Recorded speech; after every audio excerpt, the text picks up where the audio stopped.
Welcome to Hasina's kitchen.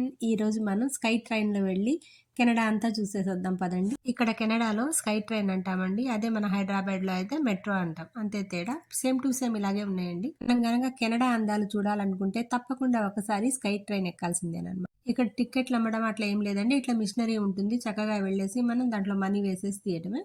ఇది ఎలా చేయాలి ఏంటి అనేది బాబు చూపిస్తున్నాడు. ఇది ట్రైన్ పాస్ అనమాట. ఇది దీనికి బస్‌కి పనికొస్తుంది, ట్రైన్‌కి పనికొస్తుందండి. ఇలా మనం డబ్బులేసుకోవాలి. ఇక్కడ మనం ఎంత వేస్తే కార్డ్‌లో అంత తీసుకోవచ్చనమాట. నెలకి వేయొచ్చు, ఒక గంటకి వేయొచ్చు, అట్లా రకరకాల సింబల్స్ ఉన్నాయి. మన ఇష్టం వచ్చినట్టు సెలెక్ట్ చేసుకోవాలనమాట. పాస్‌కి మనం కాయిన్స్ వేసైనా తీసుకోవచ్చు, లేదు అంటే నోటైనా పెట్టొచ్చనమాట. ముందు ఒక కాయిన్ ఏసి బాబు చూపిచ్చాడు. ఎట్లా ఎయ్యాలి అనేది ముందు ముందు అన్నీ స్పష్టంగా కనిపిస్తున్నాయి. ఈ హోల్‌లో డబ్బులేసాం. ఇక్కడ మామూలు టికెట్ వచ్చిందనమాట. ఇది 3½ అవర్‌కి అట్లా పనిచేస్తుంది. నాతో పాటు ప్రయాణానికి మీరు కూడా సిద్ధమే కదా, పదండి వెళ్దాం. ఇలా డోర్స్ ఓపెన్ అయ్యాయనమాట. మనం టికెట్ పెట్టగానే డోర్స్ అట్లా ఓపెన్ అయ్యాయి.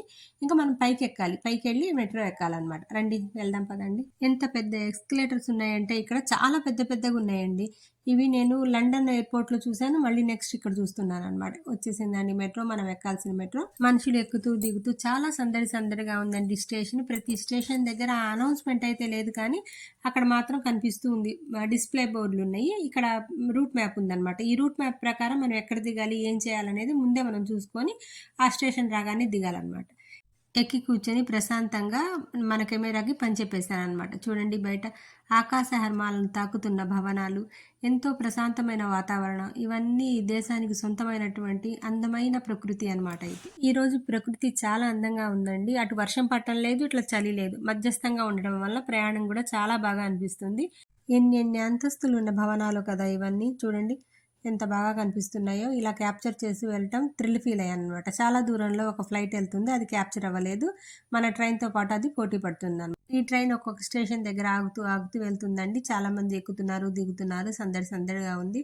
అపార్ట్మెంట్లు అన్నీ ఎట్లా కనిపిస్తున్నాయో కదా. ఇలా అయిన తర్వాత ఇప్పుడు ట్రైన్ అట సబ్వేలో వెళ్తుందట. సబ్వే అంటే సొరంగాల్లో నుంచి వెళ్ళడం అంట. చీకటిగా కనపడుతుంది, అప్పుడు ఏం కనిపించదండి, చీకటిగా ఉంది. అది కూడా కొంచెం థ్రిల్ ఫీల్ అయ్యాను. ఇక్కడ వెరైటీలు అండి, ఒక్కొక్క కాలనీకి ఒక్కొక్క మోడల్, ఒక్కొక్క డిజైన్ ఉన్నాయి. ఫ్రేజర్ రివర్ దూరంగా కనిపిస్తున్న రివర్ పేరు అనమాట ఇది. చాలా పెద్ద రివర్ అండి. ఇక్కడ నుంచి ఈ స్టేట్ నుంచి వేరే స్టేట్కి పెద్ద పెద్ద ట్రాన్స్పోర్ట్లు వెళ్తున్నాయి, పెద్ద పెద్ద పడవలు కనిపిస్తున్నాయి అనమాట. ఎంత ట్రాన్స్పోర్ట్ విషయం అనమాట. పక్కనే దాన్ని కానుకొని, ఆ రివర్ కానుకొనే ఆకాశ హర్మాలు తాకుతున్న అపార్ట్మెంట్స్ ఉన్నాయన్నమాట. చక్కటి రోడ్లు, ఇక్కడ నుంచి అంతా క్యాప్చర్ చేస్తున్నారు. ఇప్పుడు సబ్వే వచ్చిందండి, చక్కగా చీకటి పడింది, మళ్ళీ వెళ్తురు వచ్చింది. ఇలాగా చక్కగా ఉంది కదా. నేను చాలా ఆనందించానండి, చాలా ఎంజాయ్ చేశాను ఈ ట్రైన్ ప్రయాణాన్ని. Thank you for watching. మరిన్ని ఇంట్రెస్టింగ్ వీడియోస్తో మీకోసం హసీనా.